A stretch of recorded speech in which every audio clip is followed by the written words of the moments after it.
नमस्कार दोस्तों, मैं अंकुर उपाध्याय स्वागत करता हूं आप सभी का आपके अपने YouTube channel share market analysis में।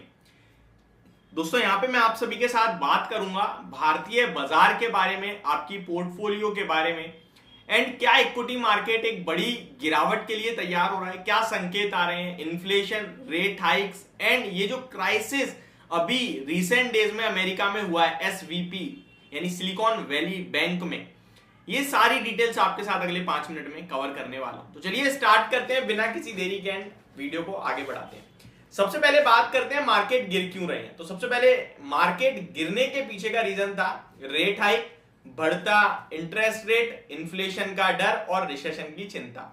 इन तीनों ही चीजों का कॉम्बिनेशन कहीं ना कहीं बाजार को थोड़ा सा डरा रहा था और मार्केट गिर सकती है इस तरीके से उम्मीद लगाई जा रही थी, जिसमें जेरोम पोवेल साहब की कमेंट्री ने आग में घी डालने का काम करा और मार्केट में बड़ी गिरावट दिखी। बट नेक्स्ट डे नॉर्मल हुए, उनकी सेकंड डे की टेस्टिमोनी में उन्होंने कुछ ज्यादा नेगेटिव नहीं बोला तो मार्केट न्यूट्रल रहे।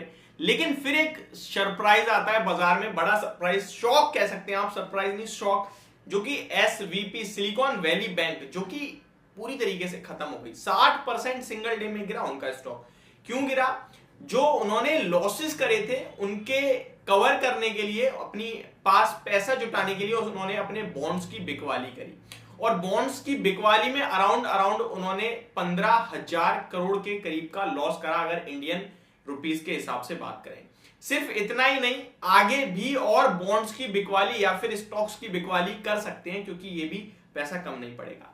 अब इन्हें हो क्या रहा है, ऐसा क्यों करने की जरूरत पड़ रही है, ये समझते हैं। ये इसलिए ऐसा हुआ, इनफैक्ट इसके नेक्स्ट डे एक और चीज बता दूं पहले, नेक्स्ट डे जब स्टॉक खुला तो इसकी कैलिफोर्निया बेस्ड कंपनी जो है एसवीपी यानी सिलिकॉन वैली बैंक, इसके रेगुलेटर्स ने इसको शट डाउन कर दिया, यानी कि ट्रेडिंग बंद कर दी, हॉल्ट हो गई, क्योंकि इन्वेस्टर्स की चिंताएं बढ़ रही थी, डिपॉजिटर्स की चिंताएं बढ़ रही थी, तो उसको देखते हुए रेगुलेटर्स ने इसको शट डाउन करा।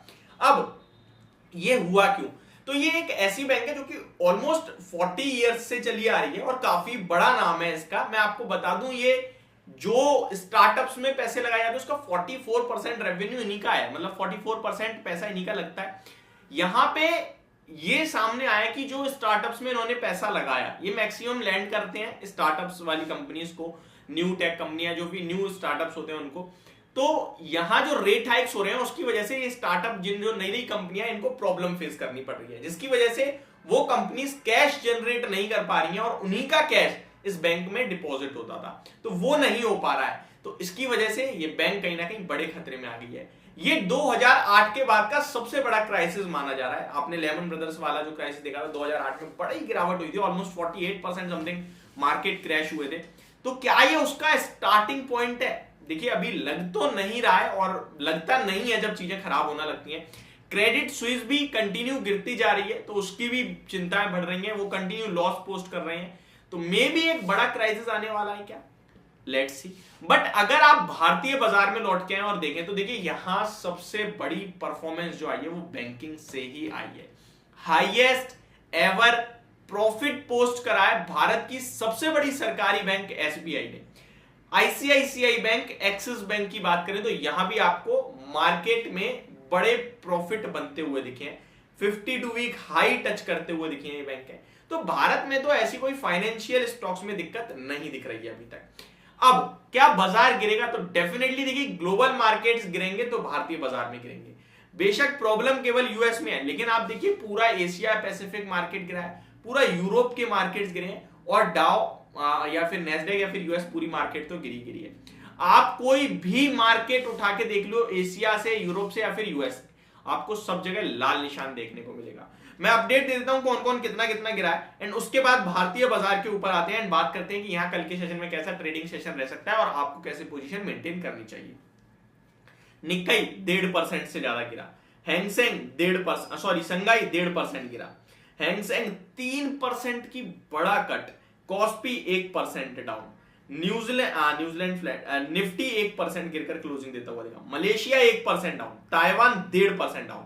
अब आते हैं यूरोप के मार्केट में, फिटसी 1.67, 1.5% से ज्यादा की गिरावट, डेक्स 1.31% डाउन, कैक 1.3% डाउन।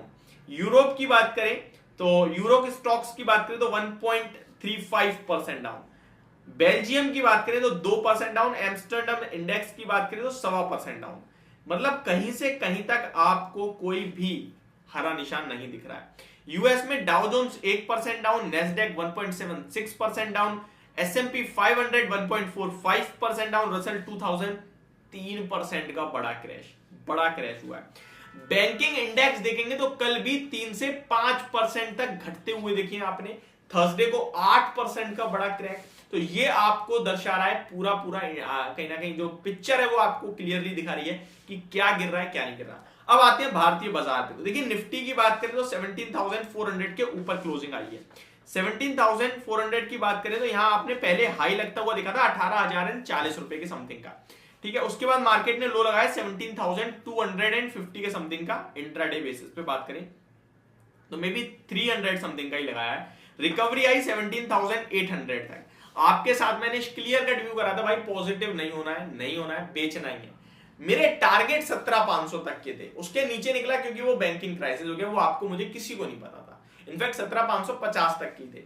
अब यहां से प्रॉब्लम अभी बढ़ी रही है। मैं आपके साथ अगर 6 महीने का चार्ट दिखाऊं अभी भी, तो वही फॉर्मेशन है जो आपके साथ मैं कंटिन्यू शेयर कर रहा हूं। Lower lows and higher lows का चार्ट पे फॉर्मेशन है निफ्टी इंडेक्स में। अगर आप 6 महीने का चार्ट खोलेंगे तो इसका एंड कहीं ना कहीं होगा आपके लिए 17,000 के आसपास जाके, जो कि 13 अक्टूबर 2022 के लोज हैं। वहीं मार्केट ने सपोर्ट लिया था, वहीं से मार्केट में तेजी बनी थी।